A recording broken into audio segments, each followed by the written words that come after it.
Olá pessoal, chegou ao fim mais uma etapa do 35º exame de ordem. E eu falo mais uma etapa porque a pior parte é essa aflição à espera do resultado. No vídeo de hoje a gente vai fazer a correção da peça e no próximo vídeo a correção das questões, para você esperar de uma forma mais esperançosa, assim, creio eu, no resultado positivo. Então vem comigo para a gente ver a peça que caiu. Foi um recurso ordinário, né? E aí a gente vai ver as teses, como você deveria abordar cada uma delas, a fundamentação legal, tudo sobre a peça do 35º exame de ordem. Vem comigo.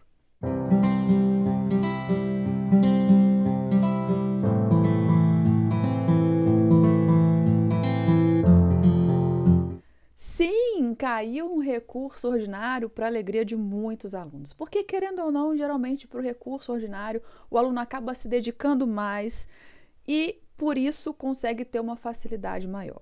Meus alunos sabem, eu compartilhei com vocês, eu sonhei que ia cair um RO. Não fiquei feliz de ter acertado por um sonho, né? Não quero que os meus sonhos aconteçam, Deus me livre, se eu começar a sonhar e as coisas começarem a acontecer. Não vai ser legal, não vai ser legal.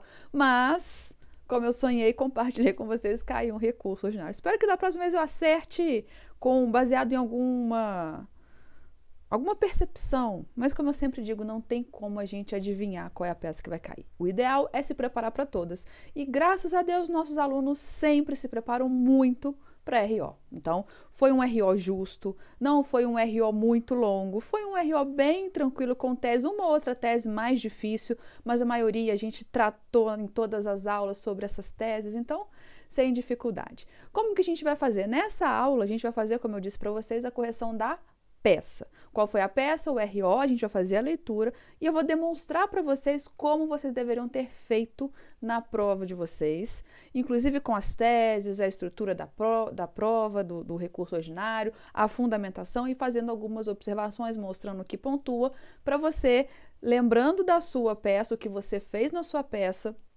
ter uma noção mais concreta de como você foi. E para você que ainda não fez, que está assistindo esse vídeo, para ver como é o estilo da banca, já ir pegando a manha e ir se dedicando para quando chegar na sua vez, você saber exatamente o que fazer. Vamos lá? A peça que caiu foi um RO, né? E de cara já dá para você perceber que é um RO, por quê? Logo no início vem, em sentença prolatada pela 89ª Vara do Trabalho de Floriano, Piauí, nos autos da reclamação trabalhista número tal, movida por Benício Pérolas contra a transportadora Rapidinha Limitada, o pedido foi julgado procedente em parte nos seguintes termos. Então você já sabe de antemão que vai ser um recurso ordinário. O importante é você fazer a leitura, marcando o que é importante de acordo com o seu cliente. Claro, como eu sempre oriento, na prova você vai fazer pelo menos 2 leituras do enunciado. A primeira você não marca nada, porque você precisa identificar quem é o seu cliente e qual é a peça. Se você já sair marcando tudo, às vezes você não sabe quem é o seu cliente. Às vezes você, quando viu que é sentença, sabe, já percebeu que é um RO, mas acha que você vai recorrer pelo reclamante. Você não sabe, essa informação só vai estar lá no final. E aí, às vezes, o que você marca desnecessariamente vai te prejudicar na hora de elaborar as teses. Então, faça do jeito que eu vou te ensinar. Primeira leitura você faz sem marcar nada, só para identificar quem é o seu cliente e qual é a peça. Vamos lá? Em sentença prolatada, a 89ª Vara do Trabalho de Floriano, Piauí, nos autos da reclamação trabalhista número 010.10.10.50.2021.5.22.0089, movida por Benício Pérolas contra a transportadora Rapidinha Limitada, o pedido foi julgado procedente em parte nos seguintes termos. Não foi conhecida a prejudicial da prescrição parcial, porque suscitada pela sociedade empresária em razões finais e não na contestação, ocorrendo na ótica do magistrado preclusão. Foi indeferida a anulação do pedido de demissão feito pelo ex-empregado em 10/12/2021, após 10 anos de trabalho, porque o autor não provou qualquer vício na manifestação de vontade. Foi deferido o pagamento de 1 hora extra diária com um adicional de 50% pelo intervalo interjornada desrespeitado, pois o juiz se convenceu que o autor trabalhava de segunda a sexta-feira, das 8 às 20 horas, com 1 hora de intervalo para a refeição. Foi indeferido o pagamento do 13º salário de 2019, porque a empresa comprovou documentalmente nos autos a quitação regular desse direito. Foi deferida a reintegração do autor ao emprego porque ele comprovou ser à época dirigente com mandato em vigor de uma sociedade desportiva criada pelos empregados da transportadora Rapidinho Limitada. Foi deferido o depósito de FGTS na conta vinculada para o período de 5 meses, no qual o autor ficou afastado pelo INSS em auxílio por incapacidade temporária previdenciária, antigo auxílio-doença comum, código B31, período em que a empresa não recolheu o FGTS. Foi indeferido o pedido de férias de 2018 e 2019, em razão da grande quantidade de faltas injustificadas que o trabalhador teve no período aquisitivo, comprovada documentalmente nos autos. Foi deferida a integração da ajuda de custo à remuneração do autor, porque ela era paga mensalmente pela empresa, conforme se verificou dos contra-cheques que foram juntados aos autos. Foi deferida, de julho de 2020 a fevereiro de 2021, a equiparação salarial do autor com o empregado Raul Flores Raras, que exercia a mesma função do reclamante e atuava na filial da empresa localizada em Goiás. Foi deferido o pagamento de insalubridade desde a sua supressão, porque, em que pese ter havido comprovadamente a reclassificação da matéria da atividade pelo órgão competente durante o contrato de trabalho, o juiz entendeu que havia direito adquirido porque o trabalhador já contava com essa verba no seu orçamento, além de ofensa ao princípio da irredutibilidade salarial.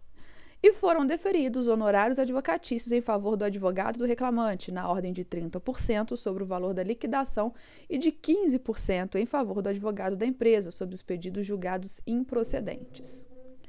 Diante disso, como advogado da ré, então muita atenção aqui, somos advogados da ré, da empresa, redige a peça prática profissional para a defesa dos interesses do seu cliente em juízo, ciente de que a ação foi ajuizada em 28/6/2021 e que na sentença não havia vício ou falha estrutural que comprometesse a sua integridade.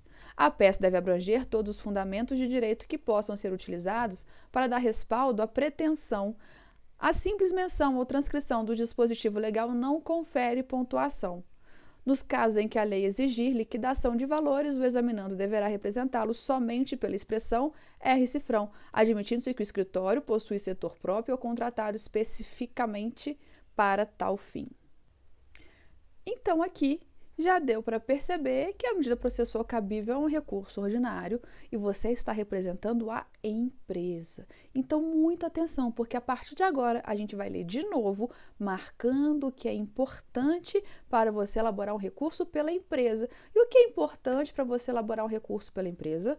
O que a sentença julgou de forma a prejudicar o seu cliente, ou seja, quanto ao mérito, ao que ele julgou, procedente. Você só recorre do que for julgado procedente porque você está representando a empresa. Quanto às preliminares e prejudiciais que porventura venham a aparecer, se você está representando a empresa, você vai recorrer do que o juiz não acolheu. Então vamos lá.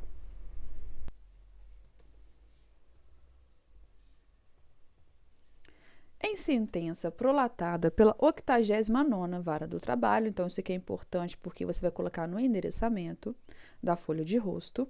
Nos autos da reclamação trabalhista, o número, você também vai colocar o número do processo.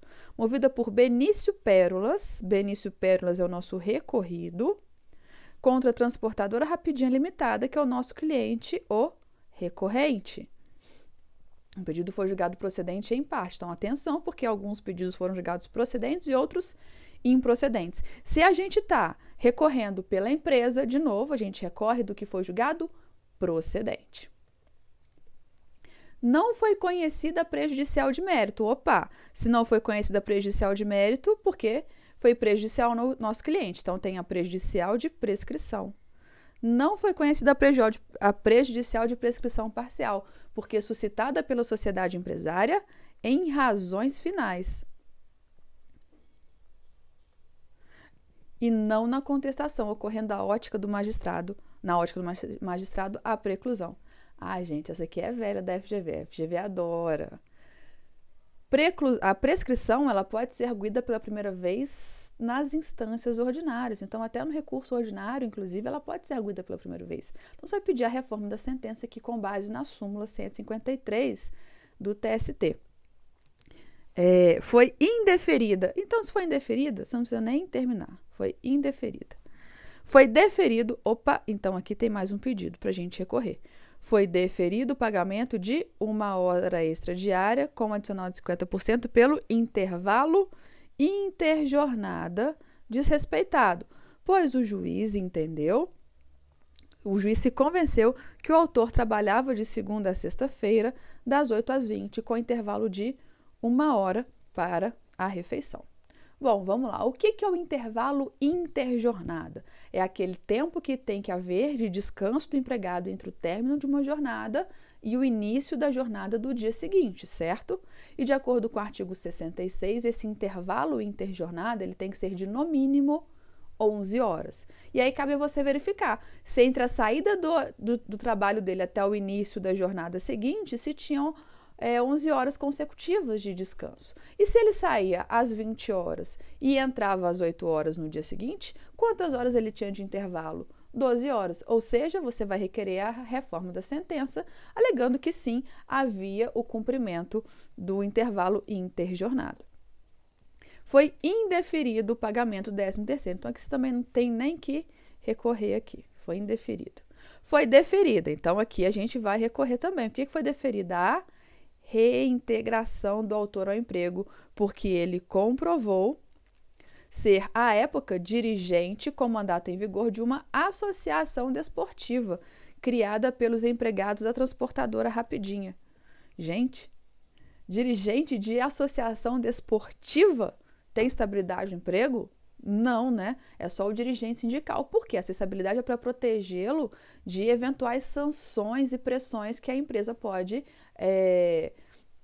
exercer sobre o empregado que é dirigente sindical. O dirigente sindical lembra que ele está ali trabalhando na defesa dos interesses dos seus colegas de classe. Então, ele precisa sim ter essa proteção. Agora, o dirigente de uma associação desportiva não tem nada a ver. Então, ele não tem direito à estabilidade. Isso aí está lá no artigo 8º, inciso 8 da Constituição. Dando sequência, foi deferida, então a gente tem que recorrer também o quê? Foi deferido o depósito do FGTS na conta vinculada no período de 5 meses, no qual o autor ficou afastado pelo INSS. Agora, olha o detalhe, em auxílio por incapacidade temporária previdenciária, que é o antigo auxílio-doença comum, código B31, período em que a empresa não recolheu o FGTS. Nesse período, de fato, não é devido o recolhimento do FGTS. Então, o contrato fica suspenso, não há recolhimento do FGTS. Cuidado, porque só há recolhimento do FGTS no afastamento se esse afastamento do emprego se der por acidente de trabalho. Aí sim, há a obrigação da empresa recolher o FGTS, mas nesse caso era auxílio-doença comum. Então, a empresa não está obrigada a recolher o FGTS desse período que ele ficou afastado. Foi indeferido, então aqui também não tem que nem precisar ler. Foi deferida. O que foi deferida? A integração da ajuda de custo. E quantas vezes a gente treinou isso nas nossas aulas, hein? A remuneração do autor, porque ela era paga mensalmente pela empresa, ou seja, se era paga mensalmente, havia uma habitualidade, né? Conforme se verificou dos contra-cheques que foram juntados aos autos. Mas a ajuda de custo, por expressa previsão legal, não integra a remuneração do empregado, ou seja, também vai pedir a reforma da sentença neste ponto. Foi deferida de julho de 2020 a fevereiro de 2021 a equiparação salarial do autor com o empregado Raul Flores Raras, que exercia a mesma função do reclamante e atuava na filial da empresa localizada em Goiás, ou seja, em outro estabelecimento, não é devida a equiparação salarial. Então, nesse caso, você vai pedir também a reforma da sentença. Foi deferido o pagamento de insalubridade pela sua supressão, porque em que pese ter sido comprovadamente a reclassificação da atividade pelo órgão competente durante o contrato de trabalho, O juiz entendeu que havia direito adquirido porque o trabalhador já contava com essa verba no seu orçamento, além de ofensa ao princípio da irredutibilidade salarial. Então, aqui, talvez essa tenha sido a tese um pouco mais diferente, com que você encontraria um pouco mais de dificuldade, né, que fugia um pouquinho daquele comum que a FGV sempre cobra, mas isso não era motivo para dúvidas, porque de uma forma bem direta, você procurando por insalubridade no seu índice remissivo, você chegaria à súmula que vai responder que é o órgão competente que, se ele fizer a reclassificação do agente como insalubre, como deixar de ser insalubre, não há direito adquirido em relação ao adicional de insalubridade. E, por fim, foram deferidos honorários advocatícios em favor do advogado reclamante na ordem de 30%, meu Deus, quem me dera, hein?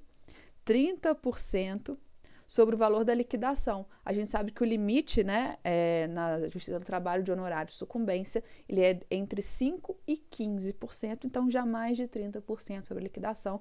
Você vai pedir a reforma da sentença neste ponto. Diante disso, como advogado da ré, redige a peça prático-profissional para a defesa dos interesses do seu cliente em juízo, ciente de que a ação foi ajuizada em 28/6/2021 e que a sentença não havia vício, falha estrutural que comprometesse a sua integridade. Bom, vamos lá.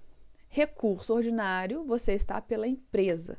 Lembra que o recurso ordinário, assim como todos os recursos, você tem duas peças, né? A peça de interposição, ou folha de rosto, que você vai endereçar para o juízo que proferiu a decisão, e a folha de razões, que é o seu recurso propriamente dito, que você vai endereçar para quem vai julgar o seu recurso. Então, você vai fazer a folha de rosto endereçada para o juízo ACO, para o juízo lá da vara do trabalho, e a folha de razões, que é o seu recurso propriamente dito, endereçado lá para o TRT da 22ª região. Mas vamos lá.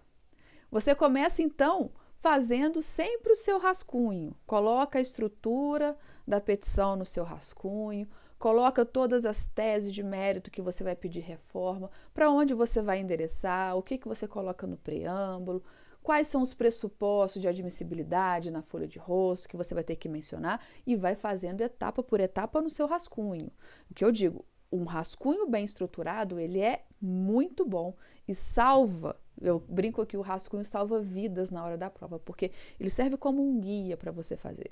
Agora, você não pode se perder no rascunho. Você não vai sair colocando muita informação. É somente o que é extremamente necessário, que é a estrutura, o esqueleto da sua petição e o que você vai colocar em cada uma das etapas, em cada uma das partes das estruturas da sua peça.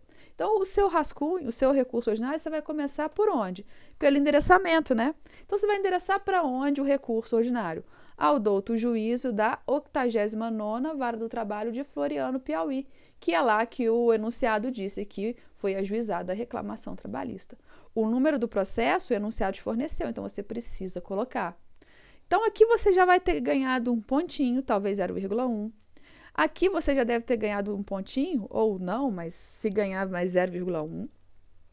Transportadora rapidinho. Então, aqui a gente tem o nosso preâmbulo. O que você precisa colocar no preâmbulo?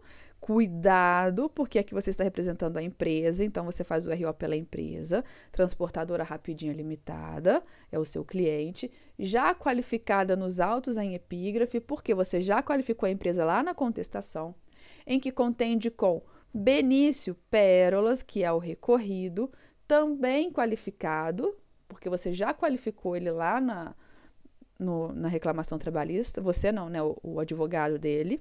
Vem a presença de Vossa Excelência por seu advogado que essa subscreve. Não precisa apresentar a procuração porque ela já foi apresentada na contestação.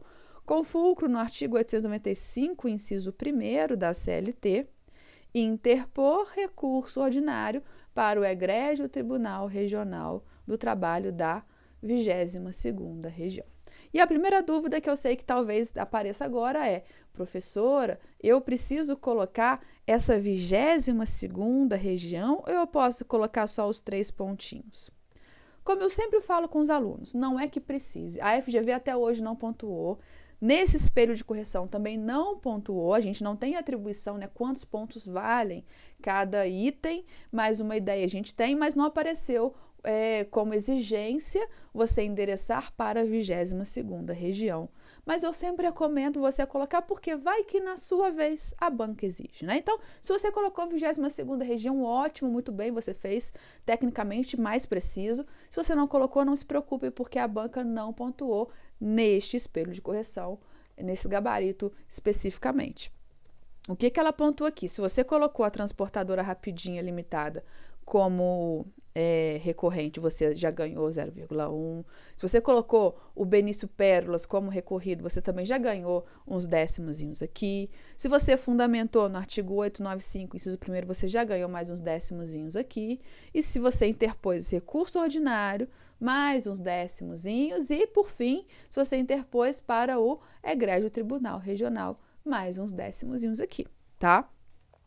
Depois do preâmbulo, você faz o quê? Os pressupostos de admissibilidade, que no recurso ordinário você sempre vai destacar custas e depósito recursal. E aí é aquela hora que você pensa, bom, eu estou representando a empresa. Empresa recolhe custas? Recolhe, a não ser que seja isenta. Empresa faz depósito recursal? Faz, a não ser que seja isenta ou que faça pela metade. Aí você precisa olhar para a figura do seu cliente. A empresa Rapidinha falou que é microempresa, empresa de pequeno porte, microempreendedor individual, não falou nada disso. Então, se não falou, você não vai recolher pela metade. Também não se encaixa naquelas hipóteses de isenção, nem de custas, nem de depósito. Ou seja, vai ter que fazer o depósito recursal e recolher as custas. Então, como que você vai colocar isso na sua peça? Encontram-se presentes todos os pressupostos intrínsecos e extrínsecos de admissibilidade do recurso, dentre os quais se destacam depósito recursal no valor de R cifrão 3 pontinhos e custas processuais recolhidas no valor de R cifrão 3 pontinhos, correspondente a 2% do valor da condenação. Se você colocou esses dois pressupostos de admissibilidade, já ganhou mais uns décimos aqui. Depois dos pressupostos, vem os requerimentos. O que você requer na sua folha de rosto, na sua peça de interposição? O que você coloca? Lembra, você endereça ela para o juízo que proferiu a decisão. Para quê? Para ele fazer o primeiro juízo de admissibilidade. Se todos os pressupostos estiverem presentes, ele vai intimar a parte contrária para apresentar as contrarrazões, depois ele vai remeter para o TRT que vai julgar esse processo. É só isso o papel dele. Então, é isso que você vai fazer aqui na folha de rosto. Diante do exposto, requer o recebimento do presente recurso, a intimação do recorrido para apresentar as contrarrazões ao recurso ordinário em 8 dias, nos termos do artigo 900 da CLT, e a posterior remessa ao egrégio Tribunal Regional da 22ª Região. Você pontua aqui, você pontua aqui, você pontua aqui. Então, só vai somando os pontinhos, só vai somando os seus acertos. É assim que a gente faz. O espelho de correção não vai te tirando ponto a cada erro que você faz. A cada detalhe, a cada item que você faz correspondente aos quesitos que aparecem no espelho, você vai pontuando e você vai somando de décimo em décimo para chegar nos 6 pontos totais. Depois, então, que você colocou os requerimentos, você vai fazer o quê? Colocar a finalização. Nesses termos, pede deferimento, local e data, advogado, OAB número. Terminou a folha de rosto, vai para a folha de razões. O que você faz na folha de razões? Aqui é o seu recurso propriamente dito. Você vai endereçar para quem? Para o juízo é de quem? Aquele que vai julgar o seu recurso, que é o egrégio Tribunal Regional do Trabalho da 22ª Região. Aqui, de novo, se você não colocou aqui a 22ª, colocou só os 3 pontinhos, vai pontuar também. Recorrente, transportadora Rapidinha, recorrido Benício Pérolas, origem 89ª Vara do Trabalho de Piauí, de Floriano, Piauí. Razões do recurso ordinário. Aqui agora a gente vai começar o nosso recurso com as nossas teses. Isso aqui, se você não colocou, não se preocupa, não vai perder nada se deixou de colocar recorrente, recorrido e a origem. O que importa é o que vem agora. Começando por onde? O que você tem na sua estrutura que você deveria ter colocado no seu rascunho? A estrutura da folha de rosto. Começa por onde? Endereçamento, depois você tem preliminar de mérito, prejudicial de mérito, mérito, requerimentos finais e a finalização. Tem alguma preliminar de mérito? Bom, nenhuma que foi julgada na sentença, né? A sentença não mencionou nada de preliminar de mérito. Poderia ter havido um cerceamento de defesa? Eu tive alguns alunos que me perguntaram se o fato do juiz ter julgado procedente a insalubridade sem pedido de perícia teria sido um cerceamento de defesa. Não falou nada. Às vezes as partes acordaram não ter perícia. Não falou que as partes requereram a perícia e o juiz indeferiu. Não falou que as partes dispensaram. Não falou nada disso. Não mencionou perícia. O que o enunciado não falar, não presuma. Não presuma nada que não esteja escrito. Então, não há cerceamento de defesa aqui. Então, não temos preliminar de mérito. Agora, prejudiciais temos uma prejudicial de prescrição quinquenal, que a gente vai pedir a reforma, né? Aquela que o juiz, que foi suscitada em razões finais, mas o juiz não conheceu porque argumentou que havia a preclusão, uma vez que não foi suscitada na contestação, e a gente sabe que, de acordo com a súmula 153 do TST, a prescrição pode ser alegada pela primeira vez até as instâncias ordinárias. Então, razões finais ainda não chegou nem na sentença, né? Então, perfeitamente possível. O que você vai fazer para todas as suas teses? Fato, fundamento e pedido. Não que isso seja obrigatório, mas facilita muito, tanto para você escrever quanto para quem estiver corrigindo. A sentença prolatada não acolheu a prejudicial de mérito de prescrição parcial suscitada pelo recorrente ao argumento de que teria sido feita nas razões finais e não na contestação, ocorrendo a preclusão. A sentença não merece prosperar. Nos termos da súmula 153 do TST, a prescrição pode ser arguída pela primeira vez até as instâncias ordinárias, como no caso dos autos, uma vez que foi suscitada ainda nas razões finais. Diante do exposto, requer a reforma da sentença para extinguir o processo com resolução do mérito em relação às parcelas anteriores aos 5 anos contados do ajuizamento da ação, ou seja, anteriores a 28 de 6 de 2016. O que era importante você colocar? A súmula 153, dizer que a prescrição pode ser arguída até as instâncias ordinárias e que aqui, por ter sido alegada em razões finais, ela foi alegada, portanto, nas razões ordinárias. Então, deve ser acolhida, por isso você pede a reforma da sentença. Não tem mais prejudicial de mérito, agora você vai para as teses de mérito. E aí, o que eu oriento? Coloque todas as teses de mérito, elenque uma por uma. Tudo que o juiz julgou contrário ao seu cliente, você vai colocar no seu rascunho para você analisar uma por uma. Chegou na primeira tese, qual que é a primeira tese? Se não me engano é do intervalo, né? Isso, do intervalo intrajornada. Você vai fazer o quê? Intervalo intrajornada, vai lá no enunciado. Aqui, o enunciado, ele está dizendo por tópicos, né? A sentença, o que ele julgou procedente, improcedente e por que ele julgou. Então, fica mais fácil ainda para você identificar a sua fundamentação. Aqui, o juiz condenou a empresa a pagar o intervalo interjornada porque ele entendeu que não era respeitado as 11 horas de descanso. Mas se você contar, você vai perceber que era, sim, respeitado o intervalo mínimo de 11 horas. Então, o que você faz? Fato, fundamento e pedido. O juiz Acó condenou a recorrente ao pagamento de 1 hora extra diária pelo intervalo intrajornada que teria sido suprimido do recorrido. A sentença não merece prosperar.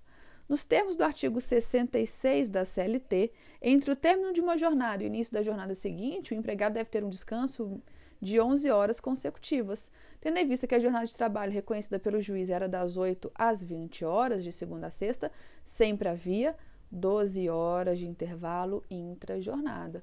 Diante do exposto, requer a reforma da sentença para julgar improcedente o pedido de intervalo intrajornada. Lembra que no recurso, seus pedidos no mérito vão ser sempre de reforma da sentença. Segunda tese que você anotou aí, reintegração.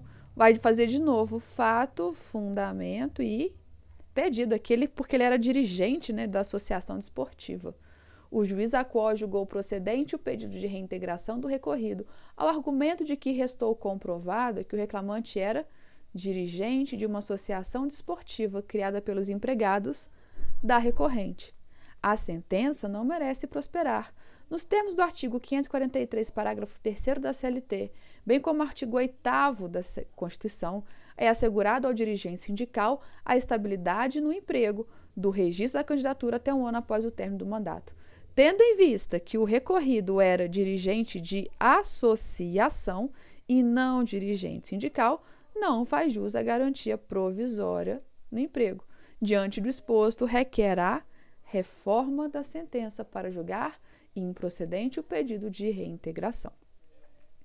Próximo pedido de depósitos do FGTS. De novo, fato, fundamento e o pedido. O juiz da qual julgou procedente o pedido de depósito do FGTS pelo período em que o recorrido ficou afastado, recebendo auxílio por incapacidade temporária. A sentença não merece prosperar, nos termos do artigo 5º, parágrafo 5º da Lei 8.036, só é devido o recolhimento do FGTS no caso de afastamento por acidente de trabalho, o que não foi o caso do recorrido, já que se afastou pelo antigo auxílio-doença comum, B31. Além disso, tendo em vista que o contrato de trabalho encontrava-se suspenso durante os 5 meses requerido, não faz jus ao FGTS do referido período, conforme estabelece o artigo 476 da CLT. Diante do exposto, requer a reforma da sentença para julgar improcedente o pedido de FGTS. Próxima tese, de integração da ajuda de custo. O juiz da qual julgou procedente o período de integração da ajuda de custo ao argumento de que era paga mensalmente pela empresa. Fato, fundamento, pedido. A sentença não merece prosperar. Nos termos do artigo 857, parágrafo 2º da CLT, a ajuda de custo paga ao empregado, ainda que com habitualidade, não integra a remuneração do empregado. Diante do exposto, requer a reforma da sentença para julgar improcedente o pedido de integração de ajuda de custo. A adicional de insalubridade. Como eu disse, talvez vocês tenham tido um pouquinho mais de dificuldade nessa porque vocês não conheciam muito bem o Instituto Jurídico, mas nada que o índice remissivo não auxiliasse nesse caso. O juiz da qual julgou procedente o pedido de adicional de insalubridade ao argumento de que havia direito adquirido em relação ao adicional, bem como em observância ao princípio da irredutibilidade salarial. A sentença não merece prosperar.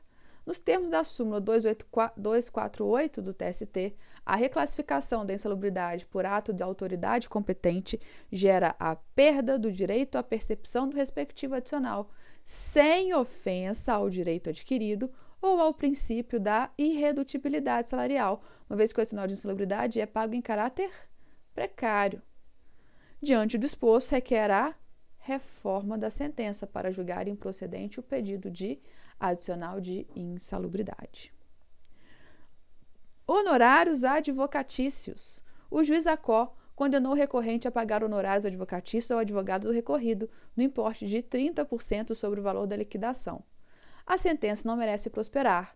Nos termos do artigo 791-A da CLT, os honorários de sucumbência são fixados entre 5% e 15%.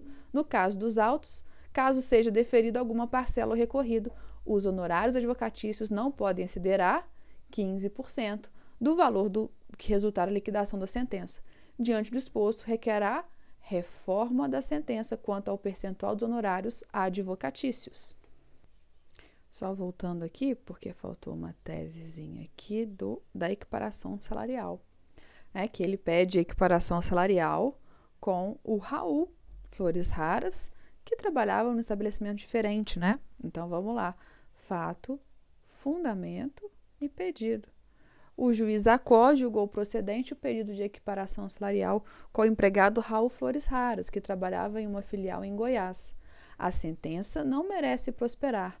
Para que o empregado tenha direito à equiparação salarial, é preciso que sejam preenchidos de forma cumulativa todos os requisitos do artigo 461 da CLT.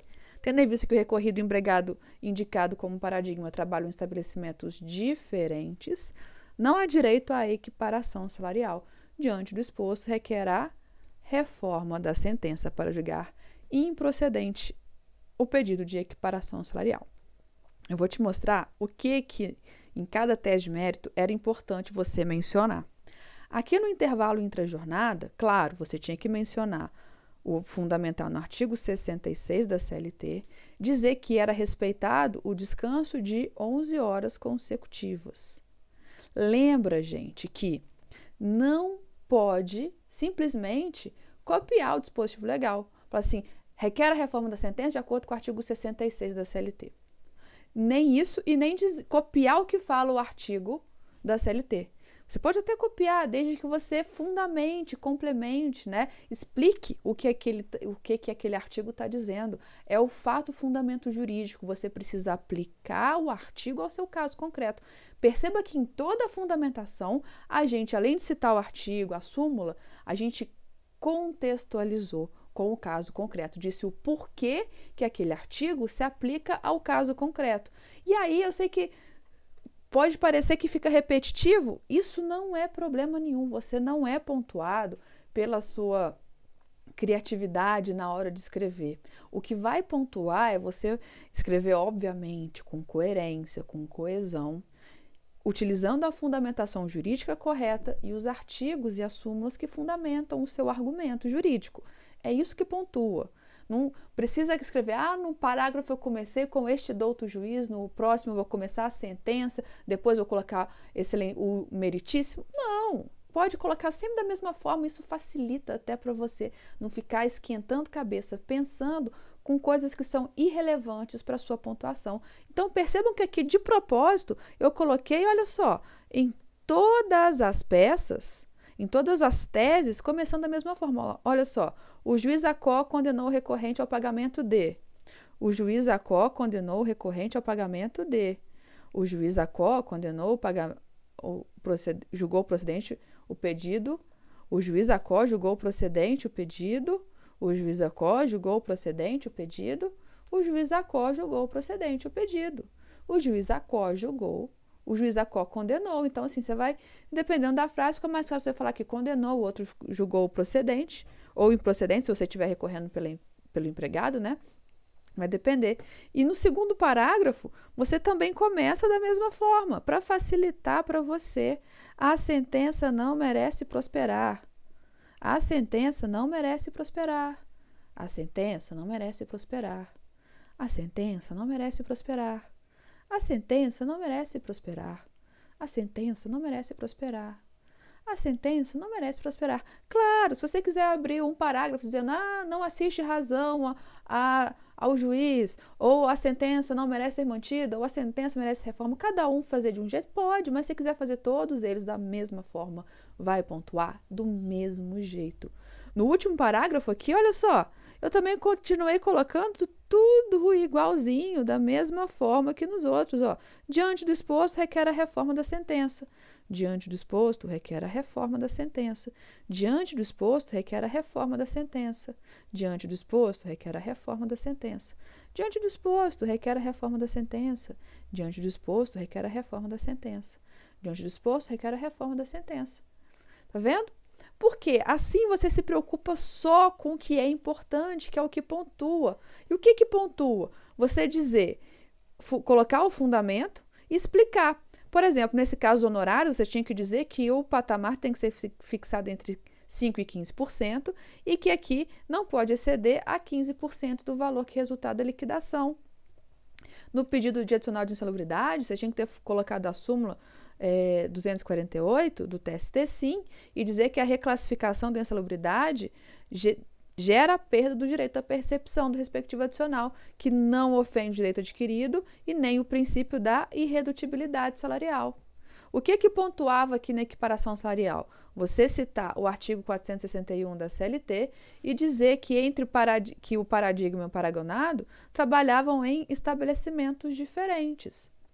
O que pontuava aqui na integração do salário, da ajuda de custo ao salário? Você citar o artigo 457, parágrafo 2º, e dizer que a ajuda de custo, mesmo que paga com habitualidade, não integra a remuneração do empregado.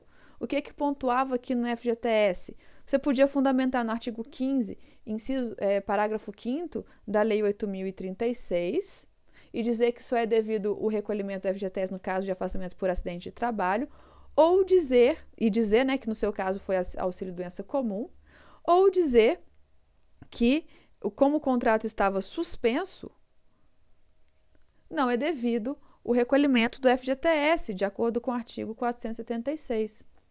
O que pontuava aqui na reintegração? Você citar ou o artigo 543, parágrafo 3º da CLT, ou o artigo 8º, inciso 8 da Constituição, e dizer que só tem direito à estabilidade do emprego o dirigente sindical. O recorrido, ele era dirigente de associação. Era isso que você tinha que diferenciar na sua fundamentação. No mérito aqui do intervalo intra-jornada, o que você tinha que colocar? O artigo 66 da CLT e dizer que era observado o descanso de 11 horas consecutivas entre as 8 horas e as 20 horas. E geralmente essas teses, a pontuação atribuída ao artigo é 0,1. E as teses vai variar ali por 0,5 mais ou menos, 0,4, 0,5. Então, se você acertou a argumentação, você já tem 0,4 ou 0,5. Se você acertou a argumentação e o artigo, a súmula, você já tem mais 0,1 em cada um deles, e é assim que você vai somar a sua pontuação. Para finalizar, depois que você colocou suas teses de mérito, você vai fazer os requerimentos finais. O que você precisa fazer nos requerimentos finais que é pontuado?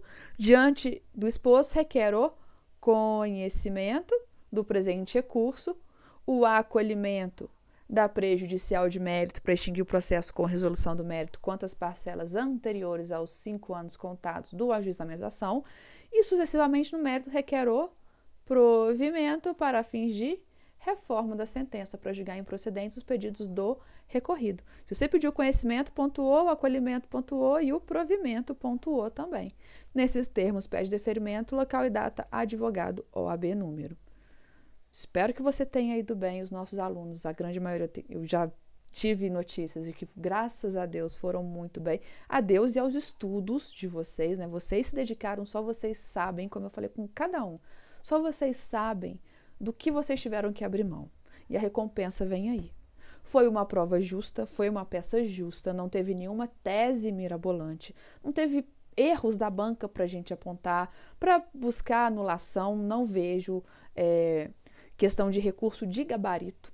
Tá tudo, no meu entender, tudo perfeito.